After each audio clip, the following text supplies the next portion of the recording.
Welcome to SS news. నేను మీ శిరీష. ఇవాళ ముఖ్యాంశాలు. Headline sponsored by GNR golden diamonds, YSR junction, Narasannapeta.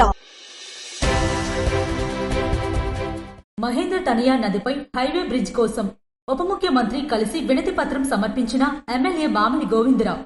గిరిజన ప్రాంతాల అభివృద్ధి ధ్యేయంగా నూతన రహదారులు కోరిన ఎమ్మెల్యే.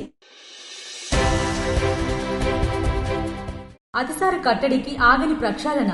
క్షేత్రస్థాయిలో జేసీ ఫర్మాన్ అహ్మద్ ఖాన్ పర్యవేక్షణ. శ్రీకాకుళం నగరంలోని మండల వీధి గుజరాతీపేటలో పారిశుద్ధ్య పనుల తనిఖీ. శక్తి యాప్ డైల్ 112 అత్యవసర సేవలు. మహిళల భద్రతే మొదటి ప్రాధాన్యత.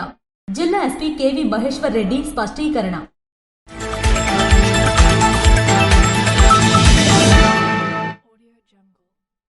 కార్గిల్ విక్టరీ పార్క్ పనులు చిన్న మార్పులు చేసి సత్వరమే పూర్తి చేయాలని జిల్లా కలెక్టర్ స్వప్నిల్ దినకర్ అధికారులను ఆదేశించారు.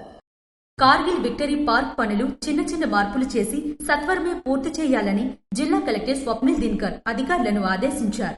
కార్గిల్ విక్టరీ పార్క్ లో చేపడుతున్న పనులను ఆయన పరిశీలించారు. పార్క్ లో నిర్మితమవుతున్న 2 బ్యాడ్మింటన్ కోర్టులు, pickle ball court, box cricket court ఇప్పటికే దాదాపుగా పూర్తయినప్పటికీ చిన్న మార్పులను సూచించారు. యోగా ప్లాట్ఫామ్ ముందు భాగంలో స్క్రీన్ ఏర్పాటు చేయాలని ఆదేశించారు. పార్క్ లో ఏర్పాటు చేసిన టాయిలెట్ కంటైనర్ను పరిశీలించారు. ఈ సందర్భంగా 7 hills association managing director Vamsikrishna walking track ప్రక్కలో ఏర్పాటు చేయాల్సిన మొక్కలు తదితర మార్పులపై కలెక్టర్కు వివరించారు. ఓపెన్ ఎయిర్ థియేటర్కు వెనుక భాగంలో కార్గిల్ యుద్ధం ప్రారంభం నుండి విజయం సాధించిన వరకు వివరించే చిత్రాలు ఆకట్టుకున్నట్లు చెప్పారు. పార్క్లో చేసిన ప్రతి ఒక్క పనిని ఆయన క్షుణ్ణంగా పరిశీలించారు. పార్క్ పనులు సత్వరమే పూర్తి చేసి అందించాలని ఆదేశించారు. సొడ EE Sugunakar Rao, 7 hills association managing director Vamsikrishna, housing board colony association సభ్యులు రామకృష్ణ, కవిత తదితరులు పాల్గొన్నారు. బీసీ సంక్షేమంపై నిర్వహించిన సమావేశంలో ఎమ్మెల్యే బగ్గు రమణమూర్తి పాల్గొన్నారు. అసెంబ్లీ కమ్యూనిటీ హాల్లో నిర్వహించిన బ్యాక్వర్డ్ క్లాస్ సంక్షేమంపై సహచర సభ్యులతో కలిసి పాల్గొన్న నర్సన్నపేట శాసనసభ్యులు బగ్గు రమణమూర్తి రాష్ట్రంలో వెనుకబడిన తరగతులు, వారి అభివృద్ధికి కూటమి ప్రభుత్వం ఎన్నో విధాలుగా కృషి చేస్తుందని బీసీ వెల్ఫేర్ కమిటీ సభ్యులు వెల్లడించారు. ఈ మేరకు గురువారం జరిగిన కార్యక్రమంలో నర్సన్నపేట శాసనసభ్యులు బగ్గు రమణమూర్తి పాల్గొని ఈ సందర్భంగా మాట్లాడారు. బీసీ వర్గాలలో ఇంకా అన్ని విధాలా వెనుకబడి ఉన్నారని, వారిని ఆదుకునే దిశగా చర్యలు తీసుకోవాలని కమిటీ ముందుకు తీసుకొచ్చారు. వారిలో మత్స్యకారులు, చెంచులతో పాటు పలు వర్గాలు ఉన్నాయని సభ దృష్టికి తీసుకొచ్చారు. బీసీ వర్గాల అభ్యున్నతికి అందరూ కలిసి పనిచేయాలని నాయకులు అభిప్రాయం వ్యక్తం చేశారు. రాజ్యంలో 1వ తేదీన జరిగిన చోరీ కేసును పోలీసులు ఛేదించారు. రాజ్యంలో ఫిబ్రవరి 1వ తేదీన ఆదివారం రాత్రి జిఎంఆర్ఐటి ప్రాంగణంలోని 2 ఫ్లాట్లలో 1541 గ్రాముల బంగారం దొంగలు ఎత్తుకెళ్లిన విషయం విదితమే. ఈ చోరీ కేసుల్లో 2 నిందితులను పోలీసులు అరెస్టు చేసి వారి నుంచి 470 గ్రాముల బంగారం స్వాధీనం చేసుకున్నారు. జిల్లా పోలీస్ కార్యాలయంలో ఏర్పాటు చేసిన మీడియా సమావేశంలో అదనపు ఎస్పీ పి సౌమ్యలత కేసు వివరాలను వెల్లడించారు. 1వ తారీఖు ఫిబ్రవరి రాత్రి జరిగిన 2 అఫెన్సెస్ జిఎంఆర్ఐటి క్వార్టర్స్లో జరిగాయి. ఆ క్వార్టర్స్లో 2 డాక్టర్స్ హౌసెస్లో మనకి అఫెన్సెస్ జరిగాయి. ఈ డాక్టర్స్ హౌసెస్లో అందులో నాగేష్ దసర్వార్ గారి హౌస్లో 1278 గ్రాములు, అలాగే ఇంకొక హౌస్లో 245 గ్రాముల వరకు మనం గోల్డ్ అందులో పోవడం జరిగింది. ఎప్పుడైతే ఈ అఫెన్సెస్ జరిగాయో నెక్స్ట్ డే మార్నింగ్ వీళ్ళు డోర్స్ లాక్ చేసుకొని వాళ్ళ స్టీల్ అల్మరాస్లో గోల్డ్ వదిలేసి వాళ్ళకి పని ఉందని చెప్పి విశాఖపట్నం వెళ్ళిపోవడం జరిగింది. బోత్ హౌస్ ఓనర్స్ కూడా. ఇన్మేట్స్ ఆబ్సెన్స్లో ఈ అఫెన్స్ జరిగింది. అయితే ఎప్పుడైతే నెక్స్ట్ డే మార్నింగ్ వచ్చి వాళ్ళు చూసుకొని ఇలా వాళ్ళ ఇంట్లో అఫెన్స్ జరిగిందని తెలిసిందో వాళ్ళు మనకి రిపోర్ట్ చేయడం జరిగింది. వెంటనే మన ఎస్పీ గారు టీం అక్కడికి వెళ్ళడం, తర్వాత ఒక నలుగురు సిఐలు ఎస్ఐస్తో 12 మంది ఎస్ఐస్తో 4 టీమ్స్ ఫామ్ చేశారు. ఫామ్ చేసి మనం ఏం చేస్తామంటే టెక్నికల్గా ఎవిడెన్స్ని కలెక్ట్ చేయడం జరిగింది. దీంతో మనం ఎవరు వాళ్ళు అనేది ట్రాక్ చేస్తూ మన టీమ్స్ ధార్ జిల్లా వరకు, అంటే మధ్యప్రదేశ్ ధార్ జిల్లా వరకు కూడా వెళ్తూ ఇక్కడ మన వాళ్ళని ట్రాక్ చేస్తూనే ఇక్కడ కూడా మనం బీట్స్ అది ఇంటెన్సిఫై చేసుకున్నాము ఆ రోజు నుంచి కూడా. సో మన టీమ్స్ అక్కడ ఉన్నప్పుడు వీళ్ళని ట్రాక్ చేస్తూనే మనకి తెలిసింది ఏంటంటే సేమ్ టీంలో మెంబర్స్ మళ్ళీ మన జిల్లాకే వచ్చారు అనేది మనకు ఐడియా వచ్చింది. దాంతో మన వాళ్ళు ఎప్పుడైతే రాత్రి బీట్ సిస్టమ్ని ఇంటెన్సిఫై చేశారో ఈరోజు ఎర్లీ మార్నింగ్ మనం వాళ్ళని ఐడెంటిఫై చేసి పట్టుకోవడం జరిగింది. పట్టుకున్న తర్వాత వాళ్ళ దగ్గర మనం అంటే అందులో ఒక భాగమైన 470 grams వాళ్ళ దగ్గర మనం సీజ్ చేసాం. సీజ్ చేసి ఈరోజు అరెస్ట్ చూపించడం జరిగింది వాళ్ళని. పాతపట్నం అభివృద్ధి కోసం డిప్యూటీ సీఎం పవన్ కళ్యాణ్ కలిసిన ఎమ్మెల్యే మామిడి గోవిందరావు. ఆంధ్రప్రదేశ్ రాష్ట్ర సచివాలయంలో డిప్యూటీ ముఖ్యమంత్రి పవన్ కళ్యాణ్ ని పాతపట్నం నియోజకవర్గం శాసనసభ్యులు మామిడి గోవిందరావు మర్యాదపూర్వకంగా కలిసి నియోజకవర్గ ప్రజలకు సంబంధించిన పలు కీలక అభివృద్ధి సమస్యలపై వినతిపత్రం సమర్పించారు. పాతపట్నం మేజర్ పంచాయతీ పరిధిలోని కాపు గోపాలపురం, హరిజన గోపాలపురం, హేమ్లెట్ గ్రామాల ప్రజలు ఎదుర్కొంటున్న రవాణా సమస్యలను వివరించారు. మహేంద్ర తనయా నది వర్షాకాలంలో ఉప్పొంగినప్పుడు ప్రస్తుతం ఉన్న కాజ్వేపై పూర్తిగా మునిగిపోవడంతో ప్రజలు, విద్యార్థులు రైల్వే బ్రిడ్జిపై ప్రమాదకరంగా ప్రయాణించాల్సి వస్తుందని తెలియజేసి కాజ్వే స్థానంలో నూతన హెవీ బ్రిడ్జ్ నిర్మాణం మంజూరు చేయాలని విజ్ఞప్తి చేశారు. పాతపట్నం మండలం బోరగం గ్రామ రైతులు మహేంద్ర తనయా నది అవతల వైపు ఉన్న తమ వ్యవసాయ భూముల్లో పంటలు పండించి రవాణా సౌకర్యం లేక ఇబ్బందులు పడుతూ గిట్టుబాటు ధరలు పొందలేక నష్టపోతున్నారని వివరించి రైతుల చిరకాల వాంఛ అయిన బోరగం గ్రామానికి నూతన బ్రిడ్జ్ నిర్మాణం మంజూరు చేయాలని కోరారు. పాతపట్నం మండలం బి గోపాలపురం గ్రామానికి కాజ్వే మంజూరు చేయాలని కోరారు. కొత్తూరు మండలంలోని గిరిజన ప్రాంతాలకు త్వరితగతిన రహదారి సౌకర్యాలు కల్పించాలని డిప్యూటీ ముఖ్యమంత్రిని విజ్ఞప్తి చేశారు.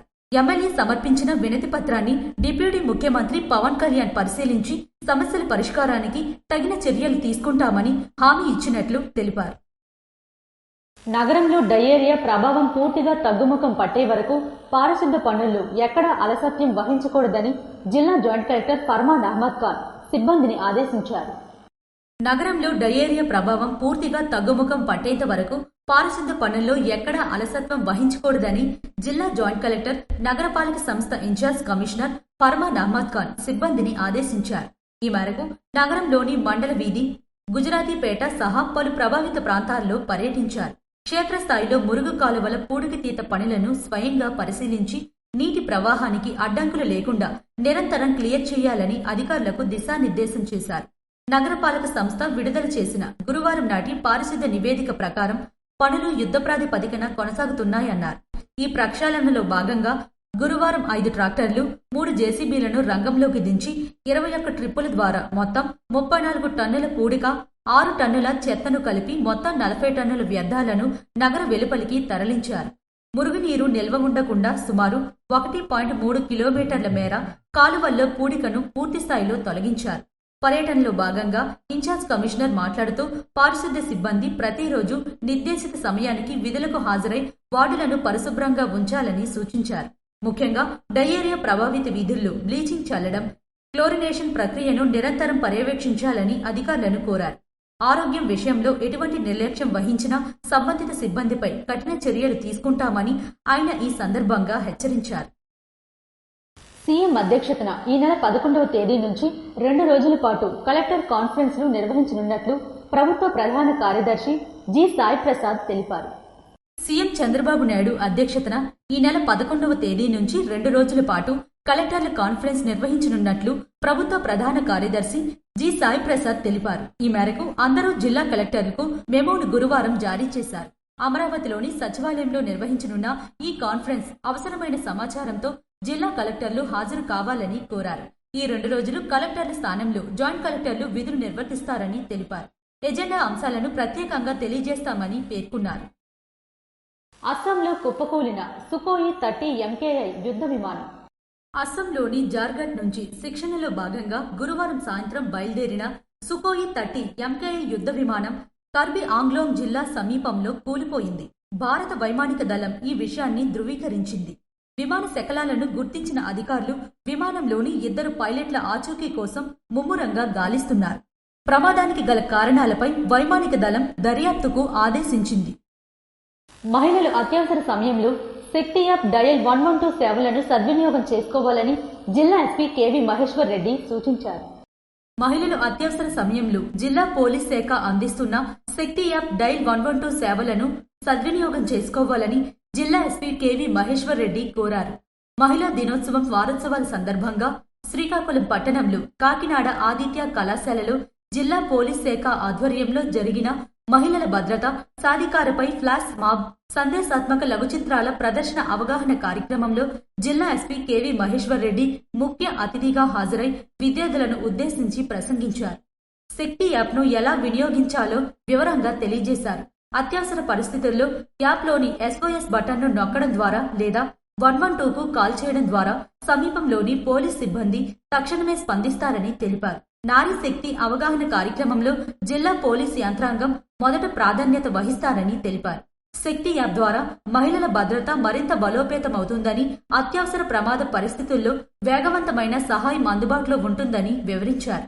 ప్రతి మగవాడి జీవితంలో ఏదో ఒక దశలో మహిళలు వెన్నుదన్నుగా నిలుస్తారని, కుటుంబం నుండి సమాజం వరకు మగవారి అభివృద్ధిలో మహిళల పాత్ర అత్యంత ప్రాముఖ్యమని ఎస్పీ పేర్కొన్నారు. విద్యార్థులు తమ సమస్యలను నిర్భయంగా తెలియజేయాలని, పోలీసులు ఎల్లప్పుడూ సహాయానికి సిద్ధంగా ఉంటారని హామీ ఇచ్చారు.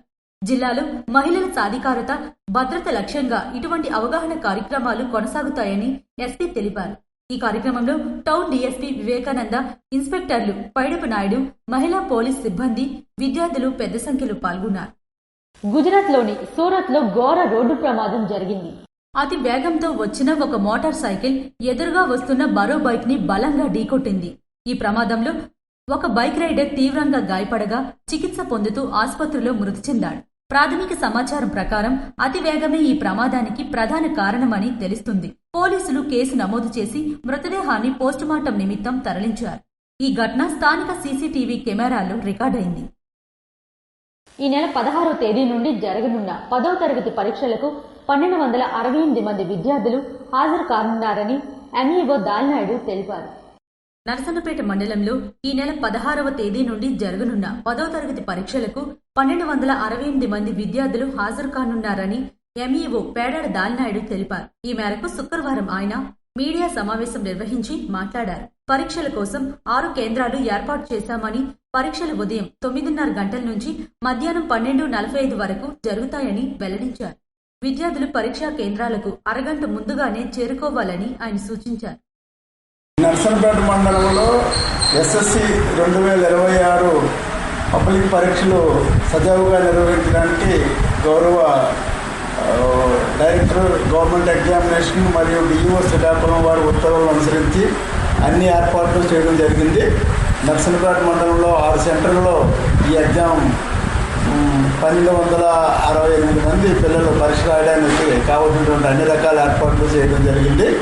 ఈ పరీక్షలు 16/3/2026 నుండి ఏప్రిల్ 1, 2026 వరకు జరగనున్నాయి. ప్రతిరోజు 9:30 నుండి 12:45 వరకు ఈ పరీక్షలు జరుగుతున్నాయి. దీనికి కావాల్సినటువంటి అన్ని ఏర్పాట్లు పూర్తి చేసి సజావుగా జరపడానికి అన్ని రకాల చర్యలు తీసుకోబడ్డాయి. అభయం యువజన సేవా సంఘం వారు సంతబొమ్మాలి మండలంలోని ప్రభుత్వ పాఠశాల విద్యార్థులకు ఉచితంగా 10వ తరగతి పరీక్షా కిట్లను పంపిణీ చేశారు.